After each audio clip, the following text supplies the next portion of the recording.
Hello, everyone, and welcome to another episode If You Could Hide to Kolob podcast. Today, Clive, we've got a very special episode.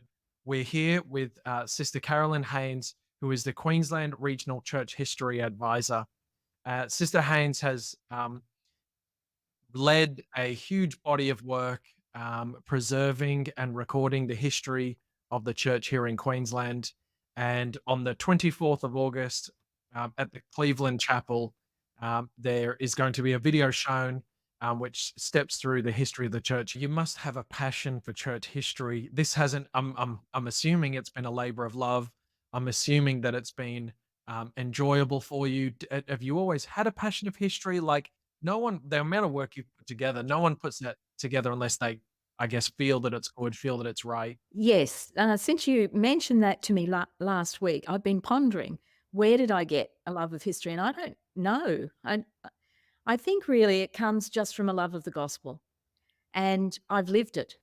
Um, I I've grown up in the church, and so all of these things that we're talking about, Gibbon Street, I heard about all the time. My parents were baptized there, and when the first stake was organised, I was only 3, but and so I've lived all that time through there. I've always enjoyed church history, learning about the pioneers and all of that sort of thing. And a librarian was my career. So maybe it's just more of the keeping of the records and it's approached from that side. I guess you've understood or you've appreciated more than most people just how important record keeping is. Yes, I think so. So the Gibbon Street is Woolloongabba? Yes, a street in Woolloongabba. Right. And the chapel was built there, and it's just everyone just refers to it as the Gibbon Street Chapel or the Gibbon Street era. That's the picture on the flyer, right? Yes, The that's right. and so there's 2 pictures. There's the bottom picture, and then there's the top picture, which the one on the left is the same chapel. What about the one on the right? That's the same? Okay, the one on the right is actually the same chapel after it was sold and used by a different church, and they had a reunion there in 1979, Right. and they're the people that went to the reunion. Was it members that moved to Queensland, or was it revelation to send missionaries here first? What's Adam? What's the start? I think some missionaries came in around about 1850-ish, whatever, and they were here maybe for a little while and found nobody and went home, went Right. back. So they must there was only one mission there, then it was the Australia-New Zealand mission. Around 1893, 2 elders came from Melbourne. They decided to come to Brisbane, and they came by ship. They were sent to the Australia New Zealand mission, and then part of that at some stage they've gone, okay, we've established something in Melbourne. We're going to travel to Queensland. Yes, I think here it is. They were labouring in Victoria in 1890 when they felt impressed to travel north to Queensland. Wow. Because it was all one Yeah. mission, the whole country. And Yeah. and how good are the records? Do we know who they were? Oh, We yes, do. Elder George Woolley and Almono Young. We don't have very good photos of them, but we do have kind of scratchy photos of them. So who's William Duffin? William Duffin was the first member that they found. So they were just about to give up and go back, but they discovered 3 people who had been baptized in England and immigrated to Australia.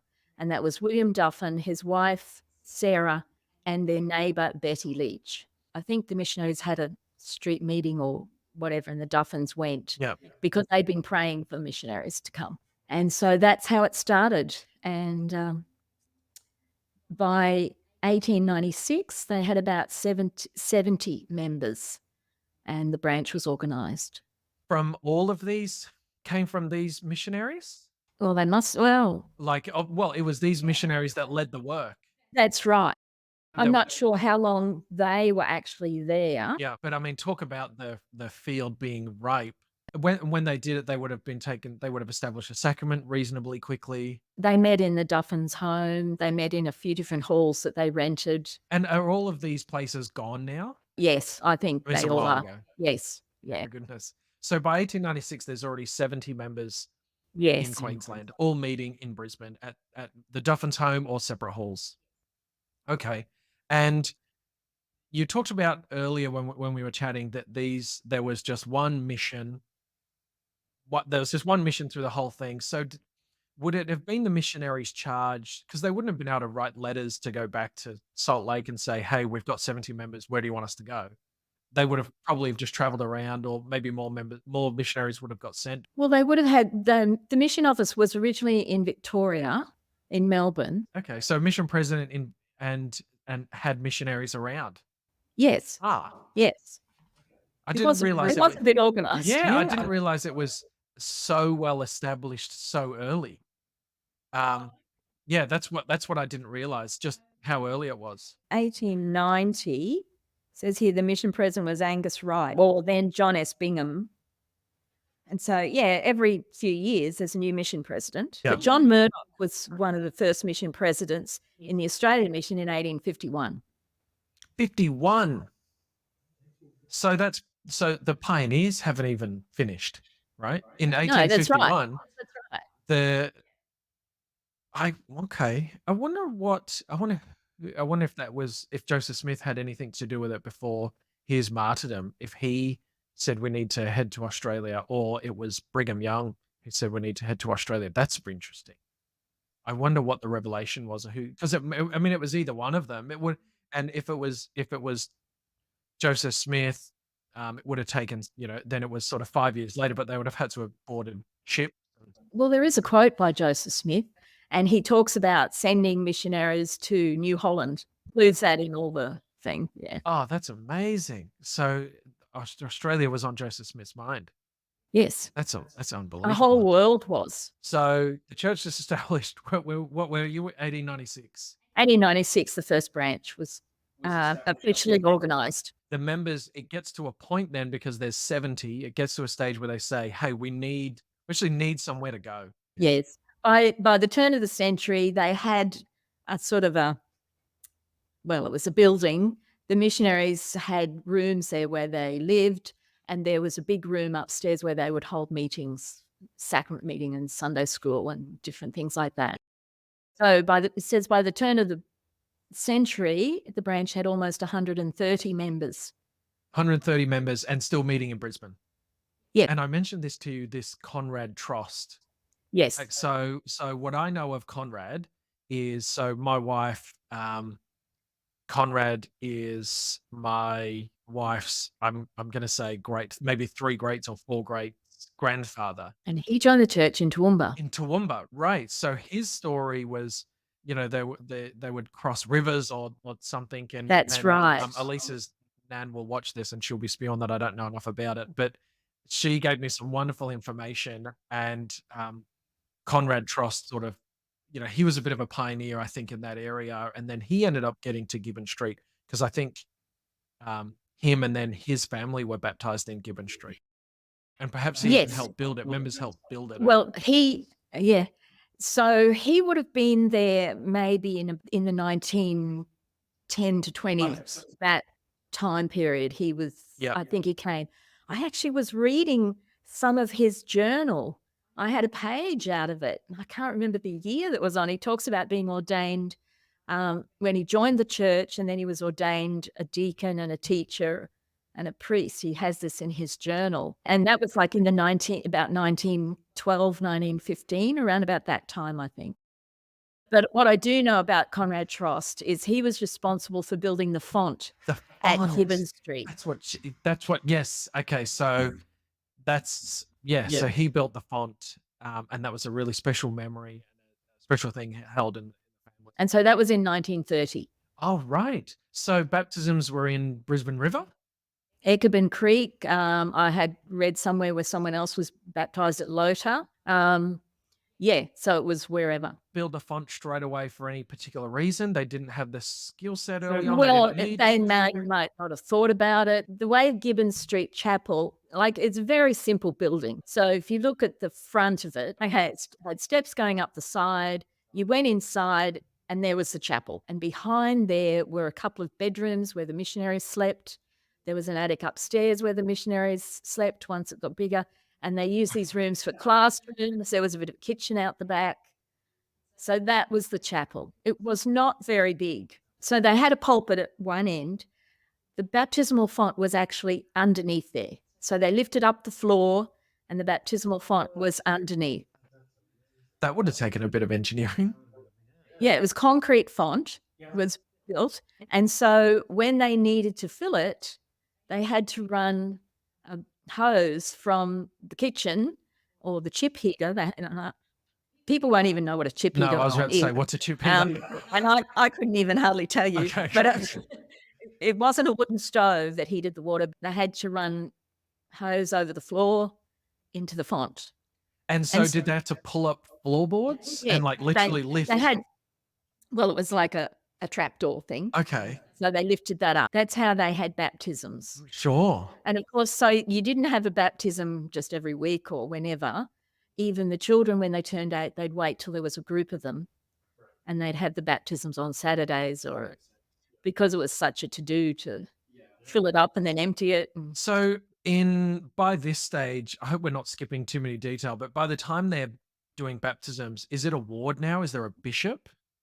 no, there was no stake. There was no stake. Okay. So it was all mission. So it was district and branches. Okay. And do we know who that branch president was? Do we know their names at all? They are all somewhere Okay. because they kept mission records. Because I was just wondering if anyone's descendants, like, all these families, the trust, for example. So, all these families are still floating around now. Well, that's right. So for a lot of times it was missionaries that ran the branch. Missionaries did everything. But in 1929, the mission president there came to Brisbane and organised actual members to run the branch. So the first native-born branch president there was Archibald Campbell, and that was in 1929. And he had to have counsellors, and so they ran the branch. And I think mostly from that time on, it was members running the branch. What type of material did they have? Because I know, when the church was established in England, there was, there was, I think it was like a British hymn book, wasn't there? Yeah, yeah, and pamphlets that were made there, because obviously the members knew zero. Was there any, like, I mean, I don't know if anyone would have got a first edition Book of Mormon, but there was Book of Mormon's being produced, so they must have come out. And was there enough?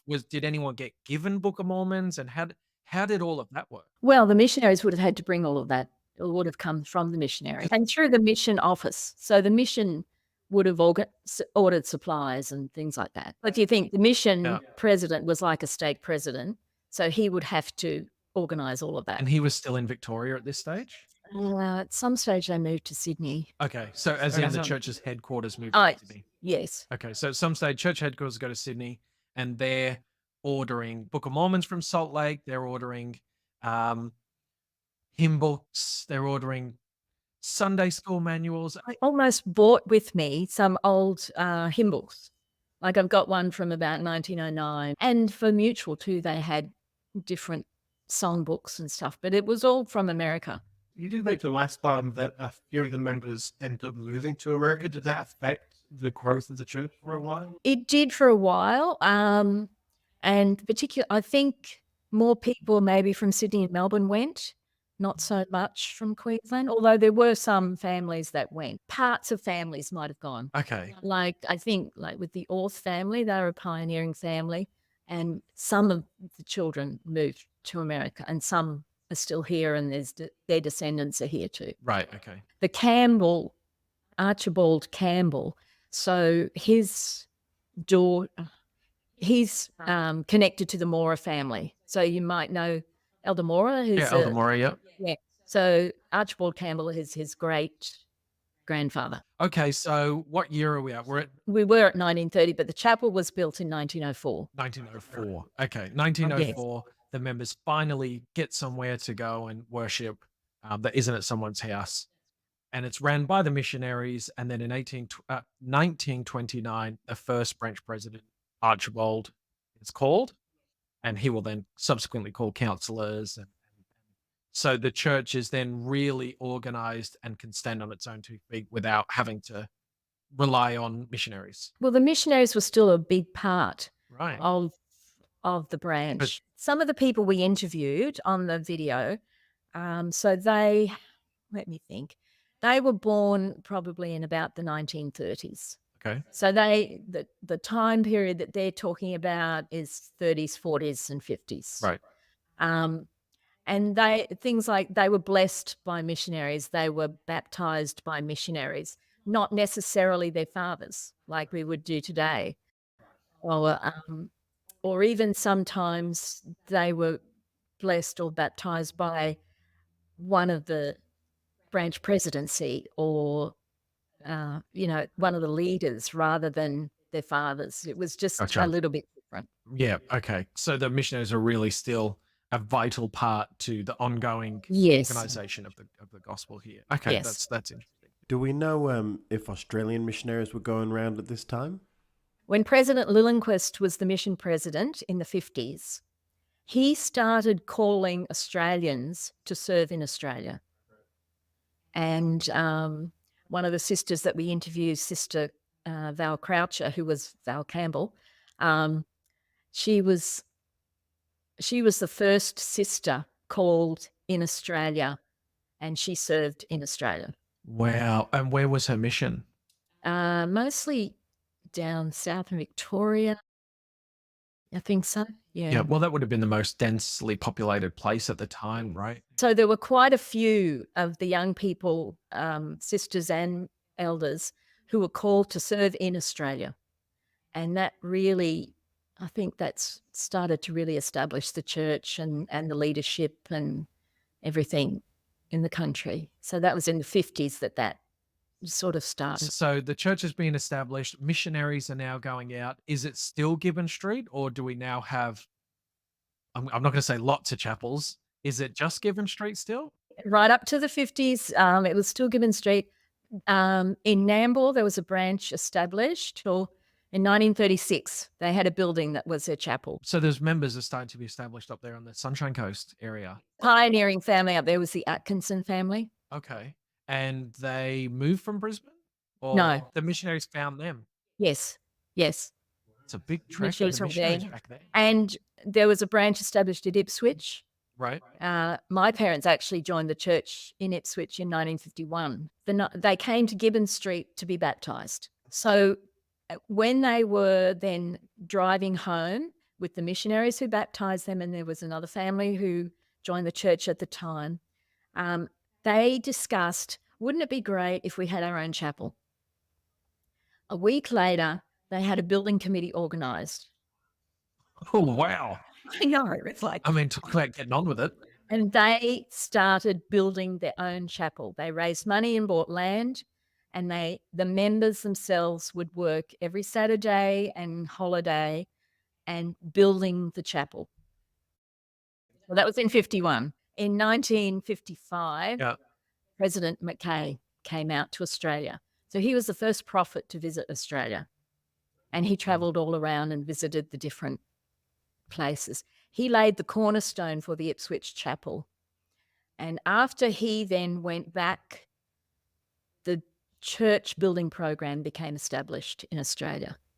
And so then the church sent out building supervisors and more chapels started being built.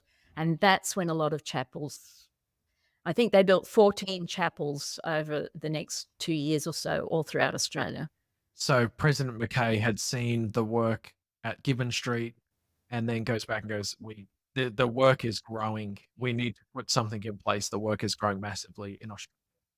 So by 1957, they had the chapel in Toowoomba was built. The one, 56, the chapel in Ipswich was built, Yeah. finished. Is that there now? No, Is the block there now? Is it a paddock? it's Is a road. It's a road. It's a road, yeah. And so Toowoomba Chapel was finished. So the Ipswich Chapel was finished off by the church building program, and then Toowoomba was built. Then Camp Hill was called Coorparoo Branch, was built in 57, and Kangaroo Point, the state chapel, then was built in 58. And that's when the members moved from Gibbon Street to Kangaroo Point. That's amazing. Well, I'm super excited to see the video. Well, we're excited that it's finished. So the video's done, and we're seeing that on the 24th of August at 3 p.m. at the Cleveland Chapel. So that's going to be really exciting. And do people have to register for that? Do they just rock up? No, Turn they up? just come. Yeah, great. Well, thank you for your service and thank you for spending time with us. That's all we've got time for today. Thank you for tuning in to If You Could Hide to Kolob podcast, and we will see you next week. Thank you.